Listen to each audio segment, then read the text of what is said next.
ترخه مې راوړه دالته مرسیډیز کې 3 غنټې کېږي پراته ده او ما ته مړی ولېږه او زه ته پاتې شه 14 ورځې لپاره ما خور ده ما ورته ویل میله به داسې ده چې زه څنګه مطلب خور ولېږم ما مشران چې دي مطلب مشر ورور مې نشته زه سرپرست یم خاوند یې په عربو کې دی پاکستان ته مې بولې وه اوس مې بیته وفات راوړې ده 2 غنټې کې 3 غنټې کې زه د لمر ته ولاړ یم د مړی وفات ما ودرولی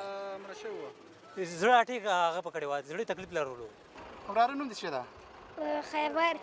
دلته څنګه ولاړه سي دغه موټر کې تابوت هم ښکاري دا څه شی دي تابوت او دې کې مې مور ده دا څه شی شوي دي دا مخکې اودس کوه نور ته باندې وروته نو مړه دا دلته ولې ولاړ یاستئ